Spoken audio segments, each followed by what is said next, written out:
Now we're gonna measure this for countertops. It's 108 1/4. But if I want an inch overhang, it'll be 110 1/4. Because I was told to put tape down. Who told me that? It's my own brain.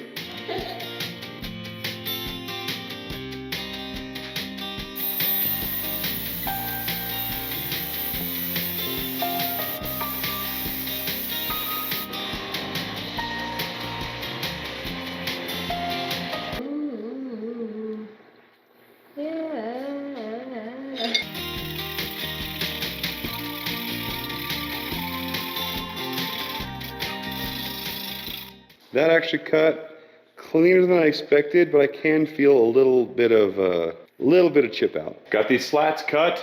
They're cut-offs from a scrap piece of countertop. I'm going to attach these to the base, and then these will be flanges that I can screw up under here into the countertop to hold it down.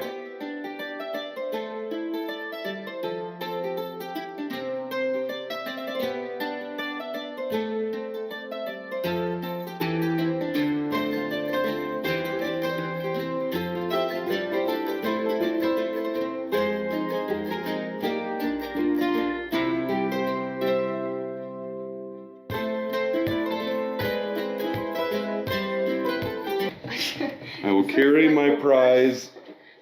There we go. How do you want to do this now? I just want down. I regret not cutting the sink out beforehand. Interesting.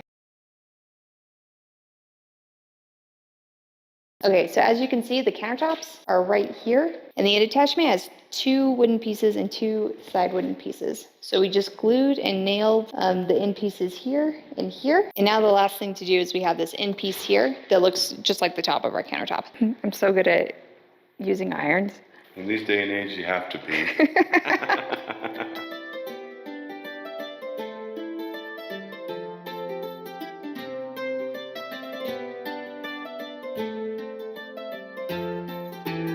Stop.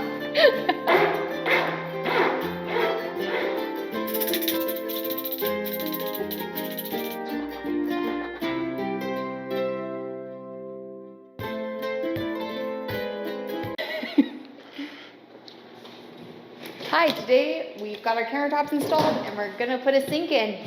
Whoa, that's a big sink. There's all kinds of little goodies. Hang on. We need to cut a hole in our counters. We need to screw in the soap and the faucet. The hole we got to cut in here has to be a bit larger than this to this. Mark that on the counter, making certain that it's square off of the backsplash. I get what they're saying. That makes sense. Flip it over, mark it, cut the hole smaller than what you marked. So we laid the sink upside down, traced around it. We got it centered first so that we know where the flange is, so that now we can move the basin. You know, I can see the outline of the basin. However, I don't want to cut out where the flange is. I want to cut out so that the flange catches the countertop. I hope this makes sense. Either way, just make sure you don't cut the hole too big. The outer perimeter of the entire sink is marked to the flange's end, and the inside of the sink basin is marked. That's where I'm going to cut. And I'm going to cut it just a little bit bigger, like, you know, outside of the line that I just drew, just so I can have plenty of room for that flange to catch. Oh, look at that. And this is why I was having problems with the jigsaw to begin with. And then there's another 2x4 down here that I'll have to cut out as well.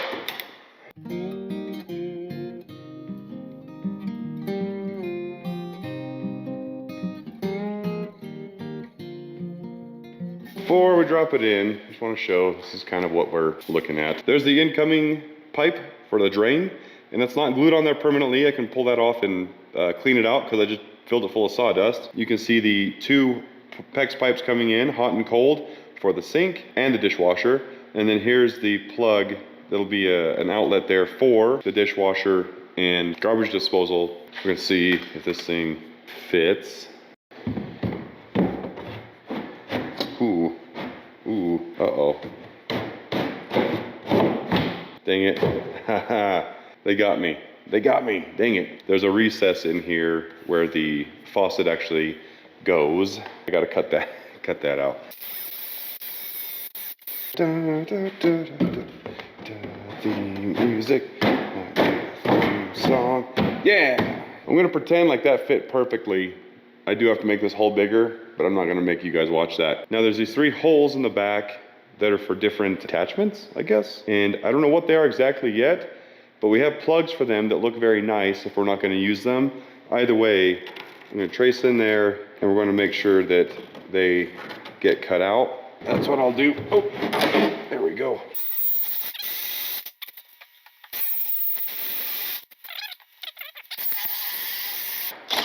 Sweet. That should be all of the cabinet cutting or the countertop cutting required.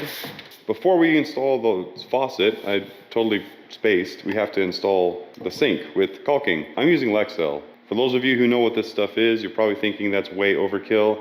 You're not wrong. Sashco sent this to us for free. We're not sponsored at all. They make the best products. Oh, that's a good point.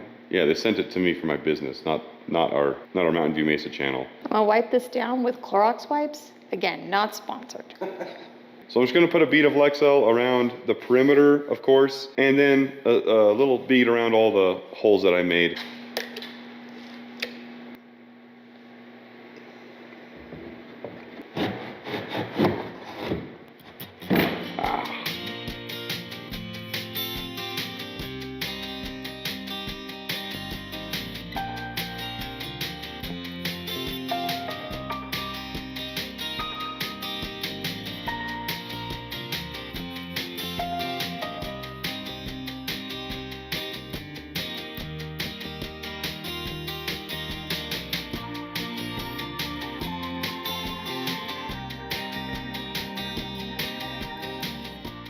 From the sink that I purchased, here's the sink basin and the provided drain down to this tube. And then from the home center, I bought this P-trap with all these different connections. So this P-trap can actually be removed with very little effort, but it is watertight. And then that drains down into my septic, but it is vented up through this Studer vent or air admittance valve that is tucked up nice and neat and out of the way. Now the next step is my hot and cold PEX lines. I got to figure out how to hook those up to these. And these are just 1/2 inch Uponor PEX. But before I hook it all up in here, just to make it easy if you guys are following along, I want to show you how I'm doing that up here with just a practice piece of PEX. This is the supplied valve that came with the sink. It's attractive, I will give it that, but I can't show you guys, but it feels cheap. So we're opting for one of these. And this is 2 valves, in one, I guess. PEX will go into here. Let's say this is the hot side. This one, for example, could go to a feature in the sink that washes cups. And then this side here can go up to the faucet. And if this was the cold side, one of these could go to the faucet to feed cold water, and the other one could go to the drinking water. Well, let me show you how to hook this up real quick. This is just a scrap piece of 1/2 inch PEX. And it's gonna go in here. Like so. We'll put this ring over that, like so. Now this is called a compression fitting, from what I'm told. And I had to buy separately, this is called a stiffener. It goes inside the tube and stiffens it so that when you go to compress this, as I tighten this nut, this PEX pipe gets crushed. With that stiffener inside, it won't allow the PEX to fail or crush or be crushed beyond its sealing capacity. If I take this piece, like I said, it won't fit here, just like the water lines under the sink won't fit here. So they don't make an adapter that I could find that went from this small fine thread to this larger coarse thread. So I had to kind of piece together my own using this hose that has this on it. And then on this side, I don't know what nipple, I guess this is called. Now I have this mess of incoming water going out one hose that I had to buy to this nipple adapter, and this will thread into the supplied lines. It's just going to be a big ugly mess, but I think it's worth it to have a quality valve under my sink that I can trust. We have our 2 valves, which is technically 4 valves. This goes to a feature of the sink, and this goes to the faucet. And then this one goes to the faucet, and that one will, in the future, be another feature of the sink. And we'll just leave this one off until we need to use it. And we can turn these on and off fairly easily. And yeah, that's just kind of how it's working. Here's the sink we're using for the bathroom. It's just a round sink.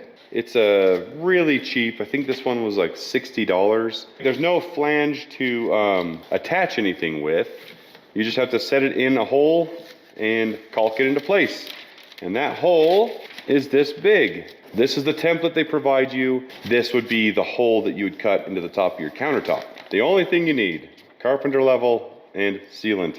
Fortunately for me, I've done this twice already, and I already have this cut out. And so instead of cutting this out and using this flimsy, really flimsy paper as a template, I'll just go throw this on, trace this, and then cut it out with a jigsaw. Essentially what I'm gonna do is lay down here, put this up there, find the best spot that I like, and mark it.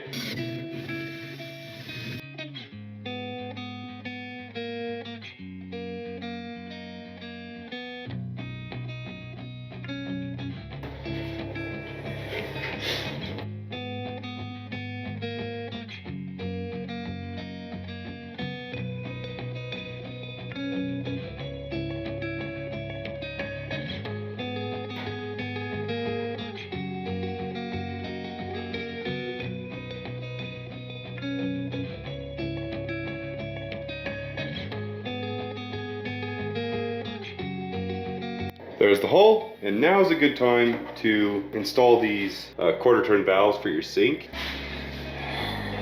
Yes.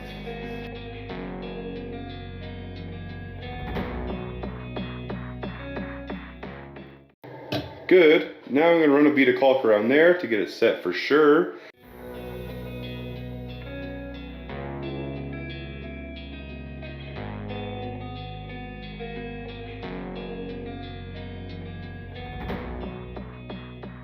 And close, open, closed, open. Good job, me. Thanks. You're welcome. Overall, countertops are not hard to install, and I'm not very savvy when it comes to handyman stuff. We got our countertops from Home Depot, and if you want, we're gonna leave a link down below. We still have a little ways to go, so as you can tell, we need a backsplash, but this is completely working. Good luck on your project. Thanks for watching. If you want to watch more of our videos, we have a playlist right here. I think it's gonna be up here.